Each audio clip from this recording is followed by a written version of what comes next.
you doing, guys? Jimmy Sewell, Southern Bones Outdoors, and we're doing some preseason arrow fletching today. So there's a few tips. I've watched several videos on YouTube, and I've been fletching arrows for about 30 years. So I have some things that I do that seems to help me. I've used a lot of different glues, and I've had trouble with things adhering and stuff like that. So the way that I do it, it seems to work best for me. But there's plenty of other ways to do it.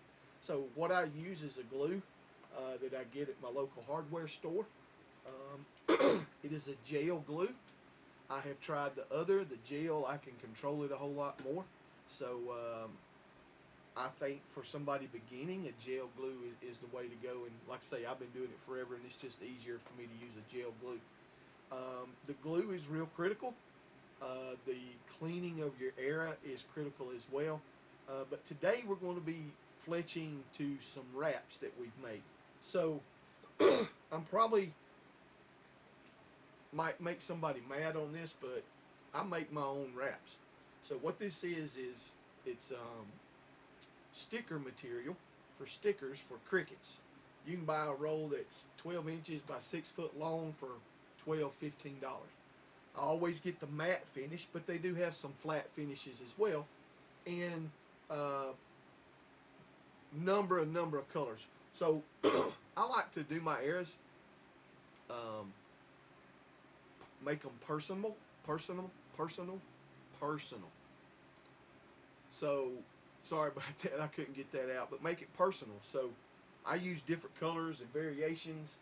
So I'm going to be, out of one of my bows, I'll be shooting these fletched arrows this year. So what I did is I've got my crest on here, my wrap, and then I just put some fletching on there, and I choose to use 3 different colors.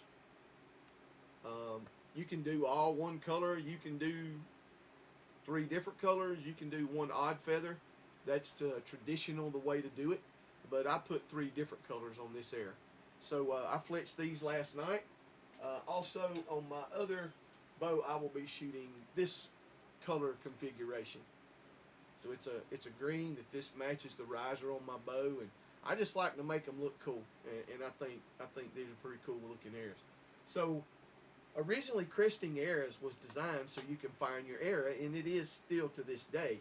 But with a lighted nock, and as long as it stays secure, if it sticks in the ground, you can see it. And surprisingly enough, I missed the target this afternoon and was able to find the color, the tan color, because there wasn't nothing in the woods that color. So lots of people use them to tell what color blood they have on them. I used to use white, but I've kind of changed it up. I kind of like it. It looks pretty cool. So today we're doing Kai's arrows, and so Kai got some sticker material off the internet that matches his riser. So this is what we'll be applying to his arrows today. And this came in a sheet, and it was 12 inches by 12 inches. And so if you have access to a paper cutter, a shear, it's the best way to do it. And you can just take and figure out your diameter of your arrow and cut the widths of the sticker.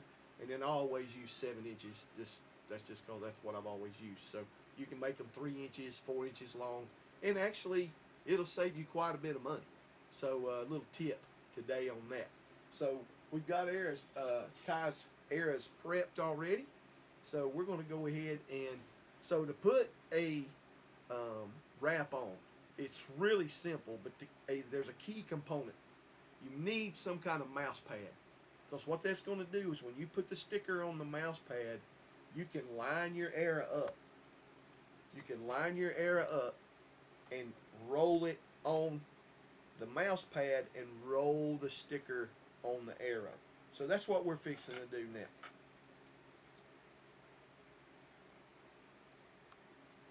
Sometimes it's kind of hard to get it started, but try not to touch the sticker. Touch it as least as possible. And you want to lay it on the mouse pad. I kind of have to hold the very corners and just kind of get it to where it detaches from my fingers. And I like to do it without the nock, because sometimes you may be off a little bit. So I pull the nock out, put the arrow on the mouse pad and line it up, and now we're going to begin to roll this forward. As we roll it forward, we're going to push on the mouse pad, getting out any air bubbles, and as the sticker comes around and the arrow rolls, you want to press down, distributing that sticker evenly around the arrow, just like that. That is too simple. Too simple. That's it. That's all there is to that. So then I'll put the knot back in. It looks pretty good.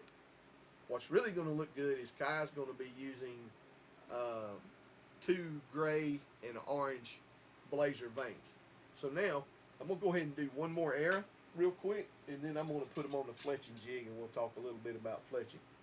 So you need a mouse pad. You need some sticker material of your choice. It needs to be cut on a paper cutter. And if you were real good with scissors, you could probably use scissors. I don't see a bit of problem if you can cut a straight line, because it does need to be a straight line.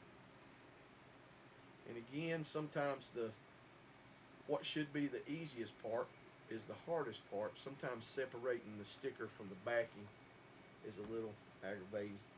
Just got to be patient and work with it. But I think a lot of guys don't think about this, or they just don't want to do it. This is something that's kind of cool with me, that I just make my archery equipment very personal. So again, pressing on the mouse pad, rolling the arrow forward, and pressing the sticker evenly around the arrow. Too easy. We're going to put the knot back in. So now, these 2 arrows are ready to be fletched. So there's a lot of fletching jigs on the market. I've got some Arizona fletching jigs that I used to use. I've used a Martin jig that was totally plastic that fletched three veins at one time.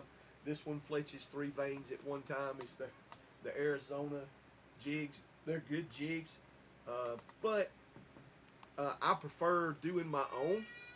This is a Bitzenberger fletching jig, so this is what I choose to use. I have 2 of them.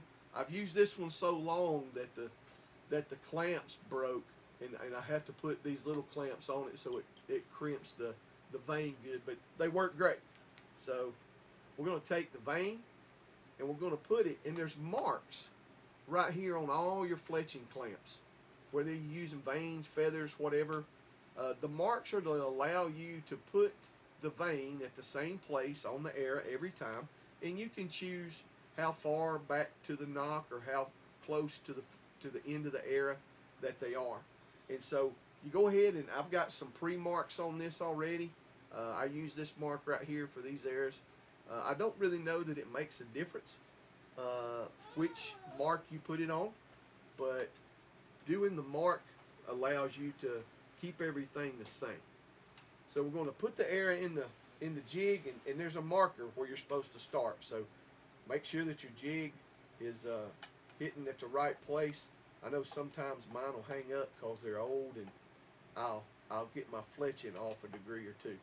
So we're going to put both arrows in, and again we're going to put the fletching in this clamp on the mark that I already have pre-marked. So this is something that I used to do and I quit doing, but I've started doing again. So I take a Q-tip, regular Q-tip, and some rubbing alcohol, and I will wipe down these veins. I don't know if there's some kind of oil on it of some kind, or whatever, some dirt. I just wipe those down real quick, real easy, don't have to be real particular. So I take my glue, and again, it's a gel, it's a fast drying gel. I use it and I rest it on my finger, and I run my finger down the clamp to go with the angle of the clamp. Now these clamps are right hand helical, so what that means is my fletching will have a helical, which is a turn from back to front, which allows, it's kind of like a drill bit, which allows the arrow to spin in flight and take a straight trajectory. Now I believe I'm right on all my terminologies, but that's pretty much the gist of it. So now I'm going to use it in some different terms that's understood maybe a little better. This is what drives your arrow, is your fletching.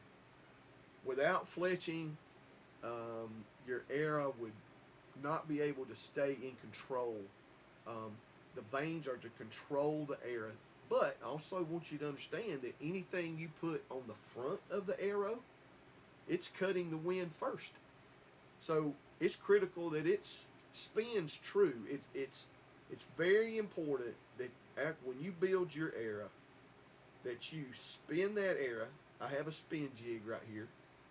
After you get it all built, and when you spin it, it's just like your car tire. If your tires aren't balanced, what do they do? They bounce. They don't spin right. The exact same thing with fletching. If these aren't put on properly, your arrow won't spin right. Therefore, it won't fly right, which means you will have an extremely hard time hitting the mark, whatever you're aiming at. So, as I put the fletching in the clamp, I put the glue. I put a bead of glue down in the base of that vane, and I like to take and kind of spread it out with the applicator. It does build up sometimes, but if you stay on top, you can just pick off the excess. But I like to spread the glue out on the vane. So while you're waiting, it's not going to take these very long, probably another 15-20 seconds. So just to kind of recap about vanes,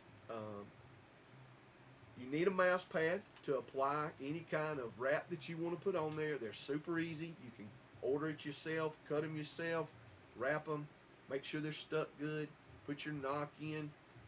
I don't know if you have a jig. If you're looking for a jig, I would say I've had these jigs, I know, for 25 years or more. I know they're that old. And they have fletched many arrows. They always work good. You need to, like I say, do your own wraps.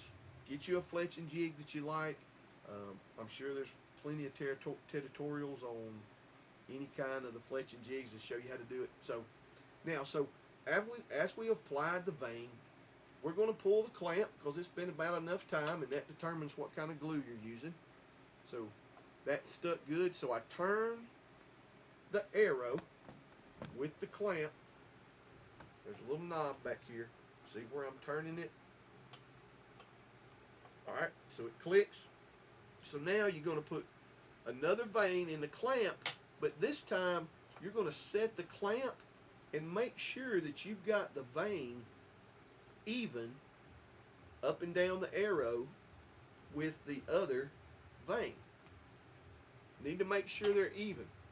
So I've got that even.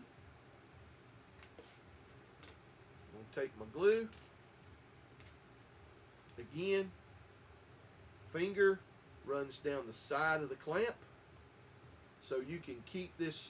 If you don't have a finger there, it's all you can do to keep it in the groove of the vane. So I always put my finger on there and adjust it to where it's running right in the middle of it. Give it just a little squeeze and get it started. Pull it all the way out, and then I go over it and spread that gel. I think it does real good. This way has been really, really good so far. So as we continue, put a little more glue. It's just repetition. You're going to stick the clamp on, slide it down, press it to the arrow. You may see a little glue residue come out from the base of the vane. That's fine. That just lets you know you've got enough glue on it. You don't want to put too much glue, but you got to put enough glue so it'll stick. So again, changing color on Kai's arrows. We're going with a gray one now. Put it here, make sure it lines up. Finger down the side of the clamp. Start the glue. And you're going to put a bead. We could say a bead, but then you're going to wipe the bead out. And make sure it's evenly on the base of the vane.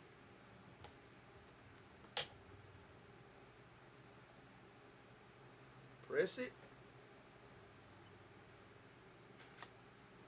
Like I say, if you wipe it out, it's going to build up on the applicator. Just take your fingers. Super glue is not going to kill you. Matter of fact, it's a real good thing if you cut yourself. So, well, we're going to sit here and finish these arrows, and I hope this has helped. And I will say this, it's fun to try. It's kind of cool when it all comes together, and I believe that anything that you can do yourself, you'll get more gratification out of it. So anyway, guys, Jimmy Sewell, Southern Bones Outdoors. I hope this tip helped.